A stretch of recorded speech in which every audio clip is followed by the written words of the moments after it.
네, 베드로전서 2장 오늘 1절부터 3절의 말씀을 통해서 함께 은혜를 나눌 제목은 신령한 양식이라는 제목입니다. 오늘은 소요리 문답 96문, 97문의 내용을 통해서 중요한 기도 제목을 붙잡으려고 합니다. 이번에 세계 랩넌트 대회가 진행이 되어졌죠. 중요한 말씀들이 많이 선포가 되어졌는데 1년 동안 우리의 자신과 과거와 미래를 돌이켜보면서 인도받을 말씀의 방향이기 때문에 먼저 좀 간단하게 정리를 해보자면 플랫폼, 파수망대, 안테나라는 제목인데요. 어떤 영적 사실을 설명하기 필요하기 때문에 이런 단어들을 채용해서 제목을 우리에게 주신 것 같습니다. 플랫폼은 아시다시피 많은 사람들이 플랫폼 안에서 지금 소통하고 영향을 주고받는 그런 단어죠. 그래서 영적 세계를 누리는 랩넌트, 우리도 그 랩넌트라고 생각한다면 우리 자신에 대해서 너무나 쉽게 판단하거나 또 너무 우리가 모자라다고 차단시키지 말아야 된다. 그 이유는 무한대의 하나님의 능력을 누릴 수 있는, 묵상할 수 있는 축복을 우리에게 주셨다. 그래서 말씀을 묵상하는 가운데, 하나님을 묵상하는 가운데 우리 자신과 우리의 현장과 세계를 하늘 보좌의 축복으로 역사하는 그 응답을 누리는 내 자신이 플랫폼의 응답을 누리게 된다. 그런 의미에서 1강의 말씀을 해주셨고요. 그래서 제일 중요한 것이 보좌의 축복과 힘을 누리는 나의 영적 상태가 곧 플랫폼이다. 아멘이죠. 그리고 두 번째로는 이 축복을 누리고 있으면 하나님께서 이 시대, 우리가 살고 있는 시대에 재앙을 보게 되고 또 그들을 살릴 수 있는 눈이 열려지게 된다. 그러면 우리가 살아가는 삶 자체가 시대를 살리는 파수꾼의 응답을 누리게 되는데 파수꾼이 파수망대에 서서 이렇게 적이 오는지 아는지 이렇게 감찰하는 것처럼 우리의 현장에서 시대를 살릴 파수꾼의 역할을 감당하는 하나님의 스케줄을 가지게 된다. 그래서 오늘 하루, 나의 한 주, 내가 하는 일과 사명에 모든 하나님의 의미가 부여되게 되고 깨닫게 된다. 이런 말씀이 이강의 말씀입니다. 그래서 파수망대라는 제목을 가지고 말씀을 나눴죠. 세 번째는 보호자의 미션이 우리에게 이제 언약으로 붙잡아지게 되면 우리의 하는 모든 일, 또 우리가 하는 생각, 우리가 겪고 있는 인생의 내용이 237개 나라를 살릴 하나님의 계획과 만나게 되고 또 아직도 한 번도 복음을 듣지 못해서 끊임없이 재앙이 계속되는 5천 미 전도 종족을 향한 이들을 살릴 안테나가 만들어진다. 즉 우리의 업, 우리의 달란트, 우리의 삶이 반드시 237개 나라를 살릴 방향과 맞는 내용이라면 세계를 소통시키는 글로벌한 세계의 응답을 누리는 그 축복이 우리에게 시작이 된다. 그래서 기억하기 쉽도록 플랫폼, 파수망대, 안테나라는 제목으로 말씀이 주어졌습니다. 정말 중요한 말씀의 방향이라고 보고요.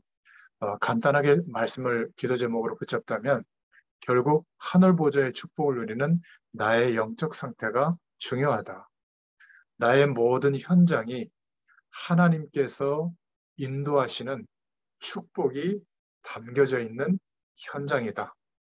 그리고 이제 우리의 모든 삶이 우리의 인생을 넘어서서 세계 복음화할 수 있도록 그 방향에 맞춰진 일, 그 방향에 맞춰진 생각이라면 하나님께서 우리를 통해서 세계를 소통시키는 그런 응답을 허락하실 것이다. 이 약속을 붙잡고 기도할 수 있기를 바랍니다. 네, 오늘 좀 서론으로 생각해 볼 것은 초대교회가 너무나 어려움을 많이 겪었는데 본인의 힘으로 자신들의 힘으로 해결할 수 없는 어려움이죠. 그래서 초대교회는 자발적이든 비자발적이든 오직 예수 그리스도의 복음을 바라볼 수밖에 없었습니다.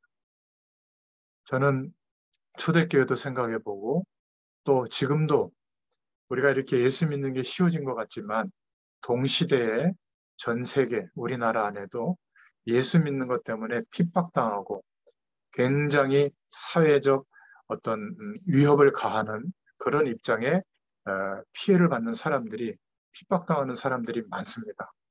그리고 내가 예수님의 이름을 드러내려는 삶을 살아갈 때 보이게 보이지 않게 어려움을 당하는 많은 사람들이 있습니다.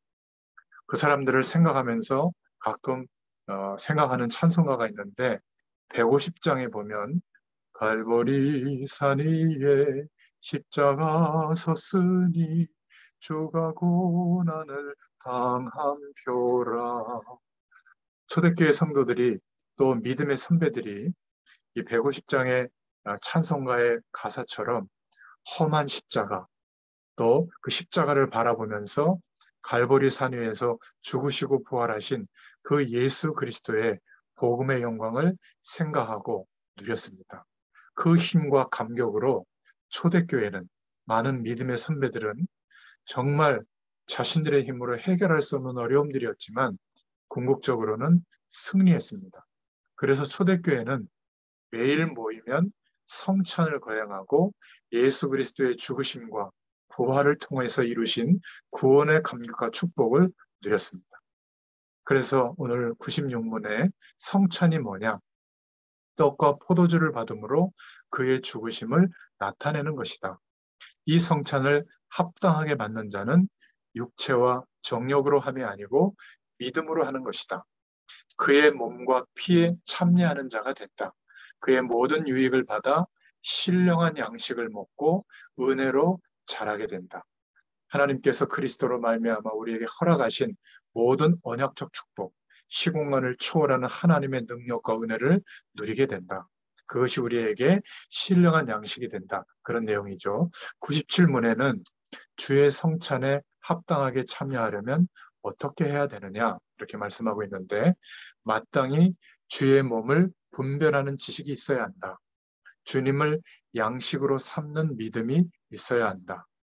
회개, 사랑, 새로운 순정함이 있어야 한다. 합당치 않게 먹는 자는 심판을 먹고 마시는 것이다. 이렇게 답을 하고 있습니다. 저 여러분이 꼭 이해를 해야 되는데요. 초대교회는 모든 곳에서 성찬이 행해졌습니다. 매일 성찬을 했죠. 초대교회가 어떻게 그 엄청난 고통과 핍박을 이겨낼 수 있는 힘이 어디에서 나왔는가? 우리는 기억해야 됩니다. 예수 그리스도의 축복. 하나님께서 우리에게 천지를 창조하는 것보다 더 어렵지만 재창조의 능력으로 이 땅에 그리스도로 오셔서 죽으실 수 없는 분인데 죽으시고 또 부활하셔서 우리에게 생명의 길을 열어주시고 모든 죄와 저주의 배경 속에서 살아가야 될 우리의 인생은 예수님과 함께 죽게 하셨죠. 그래서 다시 태어난 것과 같은 영적으로 영원한 생명으로 거듭난 인생이 되게 해주셨습니다. 이 축복을 기억하는 거죠. 기념하고 감사해야 하고 감격하는 은혜가 초대교회는 매일 누려졌고, 비록 종교개혁 이후에 100년이 지나서 영국 교회, 영국 사회가 타락했지만 영국 교회의 믿음의 선배들은 이 소요리 문답, 대요리 문답을 제정해서 항상 초대교회가 누렸던 그 축복을 회복한 줄로 믿습니다. 그래서 우리도 이 축복을 회복하고 누리기 위해서 처음 초대교인들에게만 있었던 우리의 삶 속에 하나님의 말씀과 시공간을 초월하는 이 하늘 보좌의 축복을 누릴 수 있도록 말씀 운동을 펴고 있죠. 현장에서. 예배당에 모여서 예배하고 그 은혜를 누리는 시간도 있지만 흩어져서 말씀 운동을 하고 있습니다. 또 매일 우리 스스로 하나님의 말씀을 의지하여 이 무한대의 축복, 시공간을 초월하는 은혜를 누리는 이 응답을 누리고 있습니다. 바로 그 축복을 누리는 것을 보고 현장 교회의 축복을 누린다. 또 말씀 운동 이런 표현을 우리가 쓰고 있는 겁니다. 구원받은 성도들이 모여서 날마다 스스로 구원을 찬송하고 주의 성찬을 참여하는 것, 그 감격의 은혜를 누리는 것. 이게 초대교회가 하던 축복의 내용이었어요.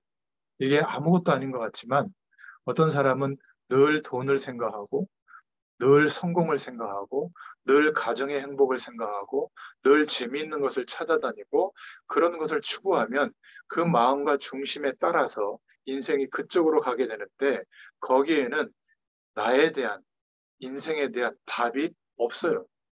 아무리 노력해도 갈증이 납니다.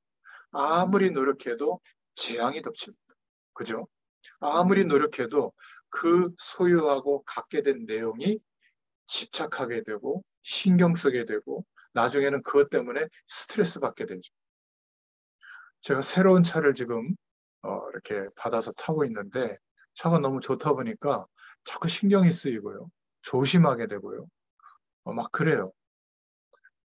저희 집사람 차를 타고 다닐 때는 뭐 그렇게 신경이 많이 안 쓰였거든요. 이게 참 마음이 간사한 것 같아요. 우리 아들내미가 그 우상이야, 바벨탑 쌓지 마, 이렇게 얘기할 때, 아, 그렇구나. 우리가 살아가면서 조금만 좋은 거, 좋은 조건, 뭐 좋은 응답, 이게 우리에게 있으면 자꾸 거기에 마음이 쓰이고 하나님이 함께 하시는 축복보다 그게 더 대단한 것 같습니다. 그런데 감사하게도 그럴 때마다 하나님이 우리에게 알게 하시도록 뭔가 갈등과 어려움과 실수를 통해서 한계를 경험하게 합니다. 그런데 그것이 대단한 어려움인 것 같지만 절대로 하나님의 백성은 소유가 바뀌었기 때문에 우리 인생의 소유가 내가 아니라 하나님께서 우리를 인도하시는 줄로 믿습니다. 어떤 조건과 문제도 주님이 소유자로서 주인 되신 주님이 우리 인생을 인도해 주실 줄로 믿습니다.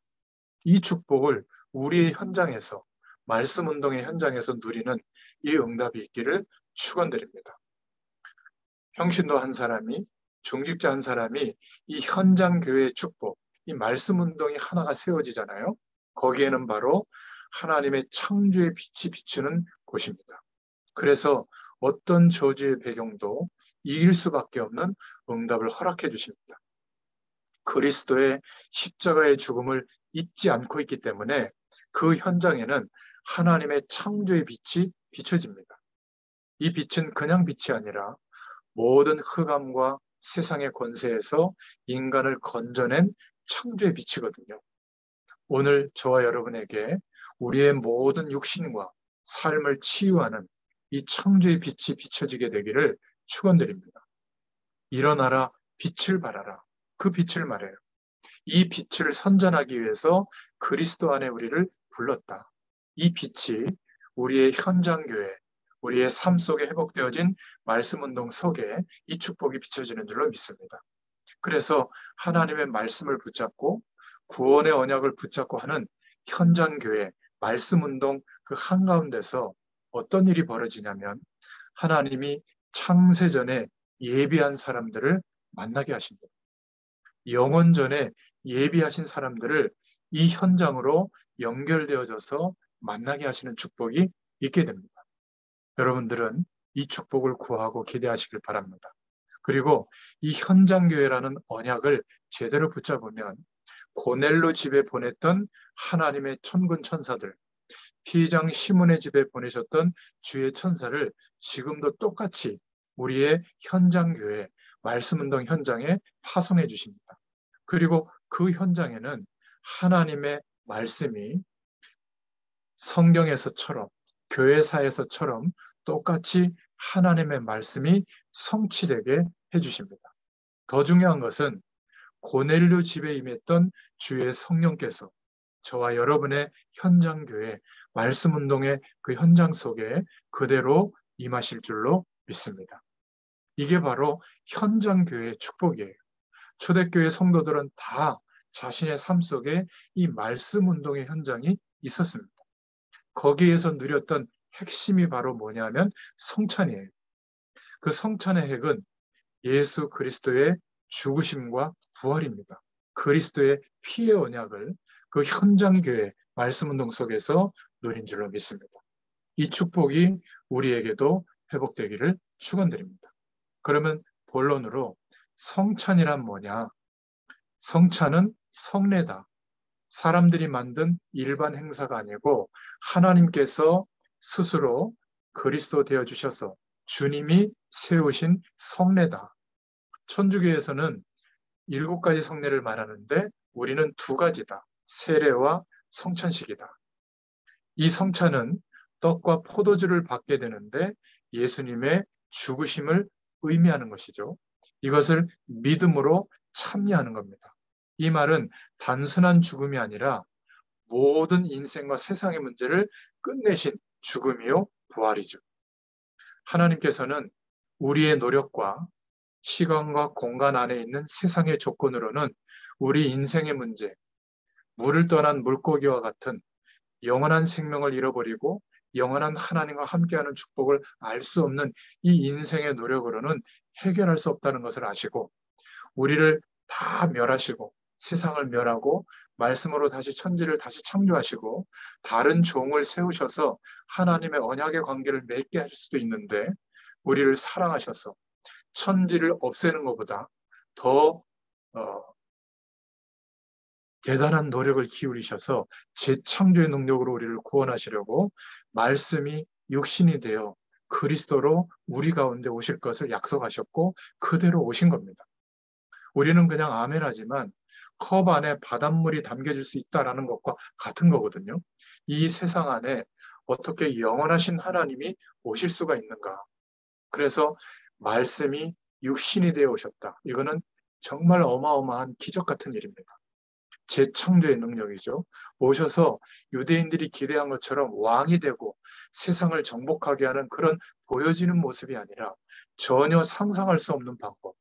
우리가 전부 죽고 거듭날 수 있는 영적인 방법. 그래서 예수님이 대신 영원한 대속제물이 되어주시기 위해서 영원한 생명의 근원 되신 하나님이신데 육신의 몸을 입고 오셔서 죽음의 길로, 사망의 길로 영원한 대속제물이 되어주신 것이죠. 이게 십자가에서 죽으신 예수님의 죽음의 의미입니다. 이 사실을 믿는 우리에게 내가 죽으면 인생의 문제가 끝나지 않고 영원한 지옥에 가게 되는데 내가 죽지 않았는데도 불구하고 죽은 것과 같은 영적인 의미를 하나님이 부여해 주시고 예수님의 영에 연합되어져서 죽은 존재로 인정해 주신 겁니다. 그때 죄에서도 해방이 되고 죽은 존재가 됐으니까 세상 권세에서도 해방이 되고 사단의 권세에서도 해방된 줄로 믿습니다. 여기에 물질에 대해서 건강에 대해서 행복의 조건에 대해서 우리의 연약함에 대해서는 해방 안 됐다고 생각하십니까? 죽은 존재가 됐기 때문에 이런 문제들과 상관이 없게 된 겁니다. 그런 것 때문에 고통당해야 될 나는 옛사람이에요.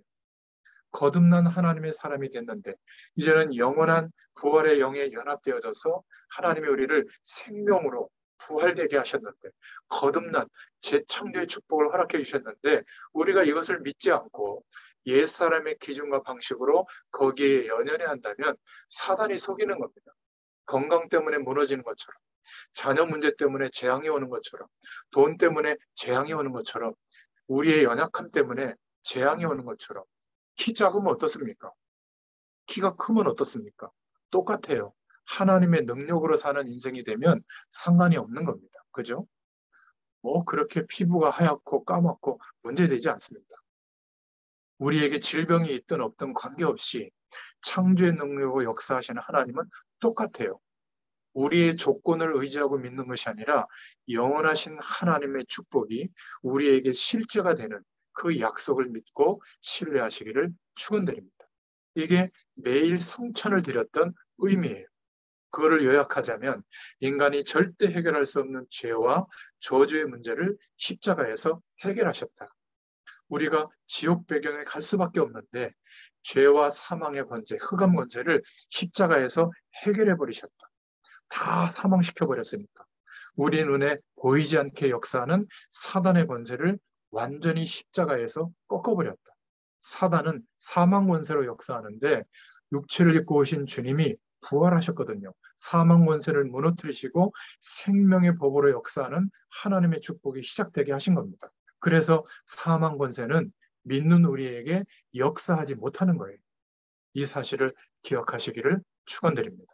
이 축복에 늘 참여하는 것이 성찬이다.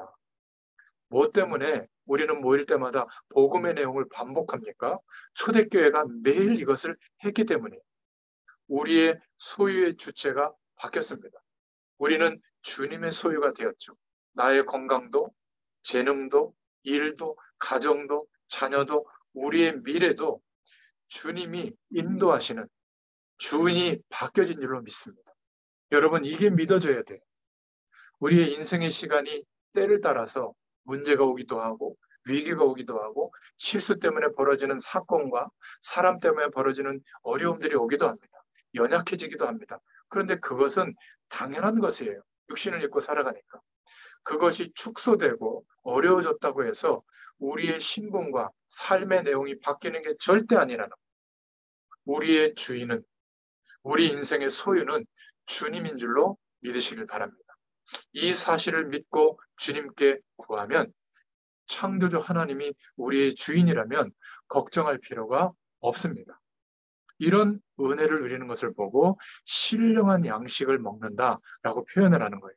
그래서 성찬이라는 것은 그리스도의 십자가에 참여하는 것이지만 여기에서 모든 승리를 거둔 신령한 것을 우리는 양식으로 삼는다. 그래서 영적으로 신령한 양식을 먹는 것과 같은 은혜를 있는 줄로 믿습니다. 이 모든 것은 우리의 행위나 공로 때문이 아니라 예수 그리스도의 공로, 주님의 죽으심과 부활로 그 은혜로 늘 이 축복이 자라가게 하시죠. 믿어지게 하시죠. 멸망받을 수밖에 없었던 우리가 주님의 은혜로 너무 감사하지 않습니까? 왜 십자가 지시게 했는가? 다른 방법으로는 해결이 되지 않기 때문에 애굽이라고 하는 세상 배경에서 출애굽하는 것은 어마어마한 기적을 베풀어도 눈 하나 깜짝하지 않습니다. 그런데 언제 유월절 어린 양의 피를 문설주에 바를 때 오실 메시아의 약속, 죽으심과 부활의 약속을 붙잡을 때 저주의 세력은 꺾이게 되고 출애굽하게 되는 겁니다. 세상 배경에서 해방되게 되는 것이죠. 이 모든 것이 주님의 은혜인 것입니다. 하나님이 왜 그리스도를 보내셨는가? 그 어떤 노력으로도 해결이 안 되기 때문에 지금 너무나 다른 소리를 많이 하고 있죠. 이렇게 해야 된다. 저렇게 해야 된다. 그것은 이 구원의 축복을 가지고 우리가 신경 써야 될 내용이지. 아직 해방받지 않는 사람들은 착하게 살아야 된다. 성실해야 된다. 건강을 위해서 노력해야 된다. 공부를 열심히 해야 된다. 착하고 바르게 성실하게 최선을 다해야 된다. 맞는 얘기인데 인생이 안 바뀌어요. 하나님이 주시는 기도 응답이 올 수가 없는 겁니다. 일단 빠져나와야 돼요. 세상 배경에서, 저주의 배경에서, 운명에서, 죄의 권세에서 해방되는 길은 죽는 길이거든요. 예수님과 함께 죽었다라고 하는 이 영적 사실이 믿어져야 되는 것입니다. 여기에 참여하는 것이 성찬이에요. 율법은 죄와 복음을 깨닫게 하는 것이지 말씀대로 살려고 하는 노력은 절대로 구원의 축복이 임하지 않습니다. 한계가 올 뿐이에요. 자괴감이 올 뿐이죠. 왜 나는 이렇게 은혜를 받고도 말씀대로 살려고 하는데 안 되는가? 안 되는 게 정상이에요. 예수 그리스도로 말미암아 그 의로 인하여 구원의 축복을 누리게 되고 성령의 도우심으로 우리가 그의 거룩함에 참여하게 되는 것이죠. 초대교회는 이 축복을 매일 누린 겁니다. 우리도 모일 때마다 성찬식을 매일 해야 되느냐? 나쁠 것은 없지만 저는 매일 하지 않고 24시간 하기로 했어요. 예수 그리스도를 의지하여 우리에게 약속해 주신 구원의 축복, 시간관을 초월하시는 하나님의 능력, 성령의 충만함을 늘 구하고 생각하고 기대하면서 살기로 했습니다. 이게 성찬에 참여하는 것과 같은 거예요. 어마어마한 역사가 일어납니다. 시간과 공간 안에 벌어지는 문제는 아무런 영향력을 주지 못해요. 시공간을 초월하시는 성령의 충만한 은혜를 계속 누릴 수 있기를 축원드립니다. 오늘 두 번째로 이 성찬에 임하는 자세가 나왔죠. 어떻게 하라고 했죠? 주의 몸을 분별하는 지식이 있어야 된다. 복음도 모르고 재창조의 능력으로 우리를 구원하신 예수 그리스도의 영광도 모르고 성찬식에 참여해서 되겠는가? 하나님께 기도만 많이 한다고 되겠는가? 아니에요. 예배만 많이 드린다고 되겠는가? 기도 응답이 없습니다. 우리가 복음을 알고 이런 것이구나. 그런 의미로 묵상하고 예배하고 기도할 때 이 시공간을 초월하시는 하나님의 은혜와 능력, 신령한 양식을 하나님이 우리에게 부어주실 줄로 믿습니다. 이때 억만죄악에 빠졌던 우리를 건지셨기 때문에 주님께로 돌아오는 지난번에 말씀드렸죠. 생명에 이르도록 하는 생명의 축복을 누리도록 하는 회개의 의미도 성찬에 있다. 그런 자세를 회복하자. 그리고 주님께서 십자가 지신 것은 완전한 사랑을 우리에게 베풀어 주신 것이죠. 재창조의 능력으로, 있을 수 없는 죽으심과 부활의 능력으로. 그래서 우리도 그리스도의 사랑을 깨닫고 경험하게 되면 사람도 사랑할 수 있게 되고 세상도 사랑할 수 있게 되는 겁니다.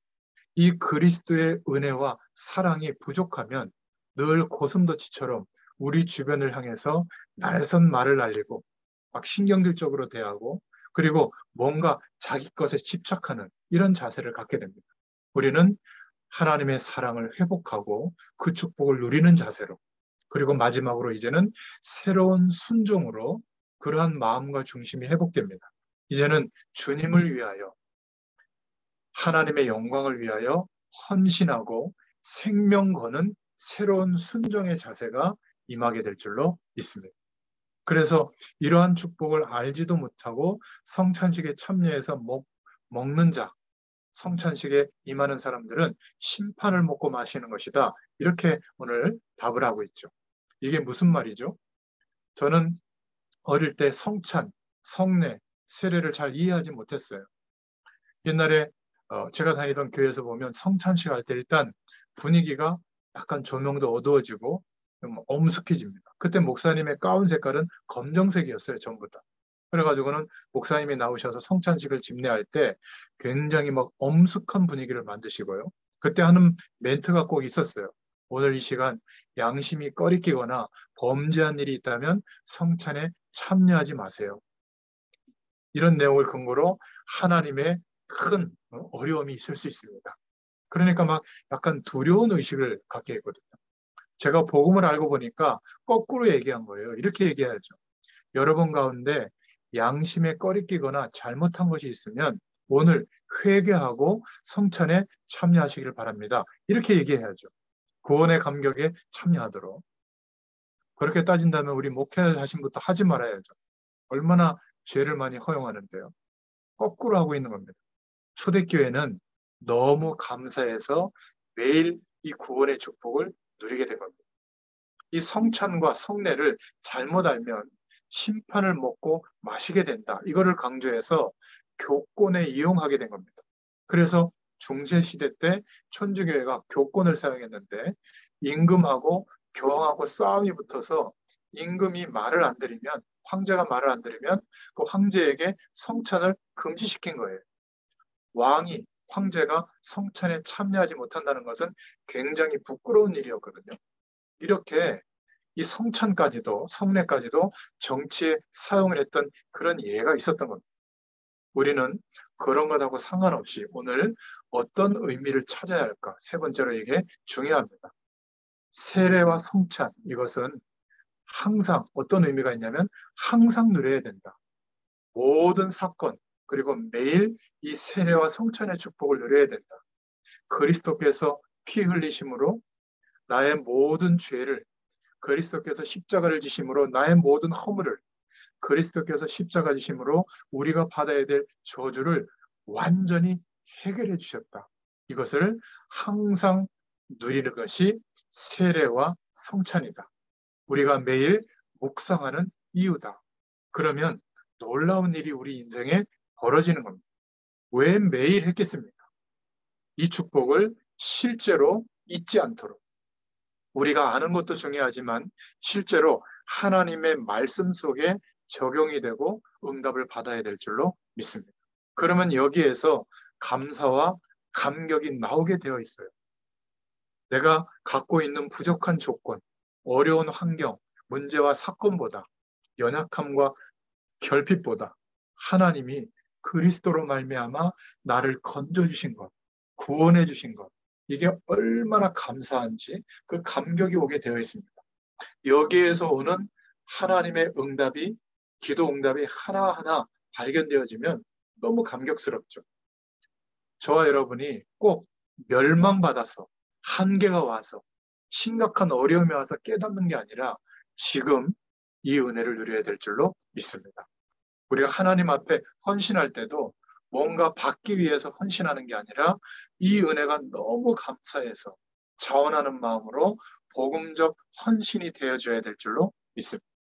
우리가 힘이 있어서 주의 일을 감당하는 게 아니라 이 하나님의 은혜가 너무 감사해서 우리가 헌금할 때도 내가 어떤 헌금을 막 내가 절약해서 하는 게 아니라 하나님의 은혜에 너무 감사해서 우리가 주의 일을 많이 감당할 때도 내 능력으로 하면 지치고 다른 사람들은 왜 안 해? 이런 시각을 갖게 되는데 내 능력으로 하는 게 아니라 하나님의 은혜에 감격하여 이런 의미를 성찬과 세례를 통해서 초대교회가 누린 겁니다. 우리도 예수 그리스도를 의지하여 하나님께 구하고 하나님이 주시는 축복을 기대할 때마다 이런 의미가 우리에게 있게 된다면 틀림없이 초대교회에 일어났던 증거가 그 마가다락방의 역사가 우리에게도 그대로 일어나게 될 줄로 믿습니다. 그래서 결론입니다. 어느 정도로 이 축복이 일어나면 되겠는가? 복음 안에 모든 것이 정말 다 있구나. 이것이 발견될 때까지 매일 성찬을 누리는, 매일 세례의 축복을 누리는 이 복음의 감격이 있기를 축원드립니다.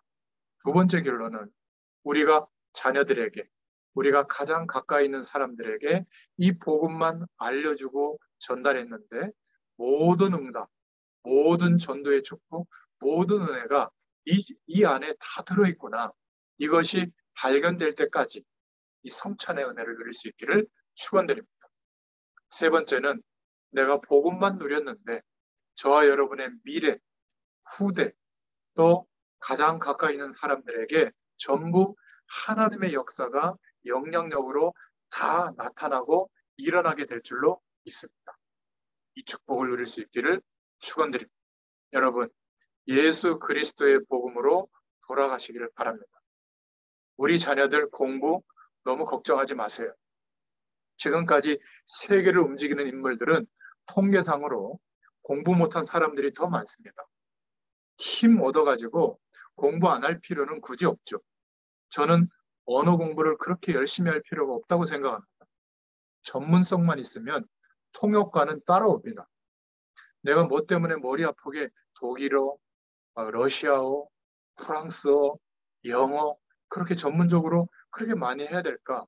그냥 해외에 가서 밥 좀 사 먹고 좀 이렇게 길 물어보고 이 정도면 됩니다. 물론 전문 영역에 있는 사람들은 해야 되겠습니다만은 여러분 우리가 정말 성경하면요. 성공하고 전문성이 있으면 독일 통역관이 와요. 영어 통역관이 세워집니다. 걱정하지 마시고 우리는 복음 하나는 완전히 깨닫고 누려야 될 줄로 믿습니다. 어떤 때는 복음, 어떤 때는 비복음 이러지 마시고 복음 속에 분명히 다 있기 때문에 여러분 우리 자녀들이 좀 흔들립니까? 기다려 주시면 됩니다. 힘들더라도 믿음을 가지고 기다려 주시면 아이들이 커가면서 또 역사할 수 있거든요. 거기에 대한 증인이 바로 접니다. 저는 믿음이 안 들어가서 미래가 깜깜했고요. 그러다 보니까 자라면서 나쁜 짓도 굉장히 많이 했습니다.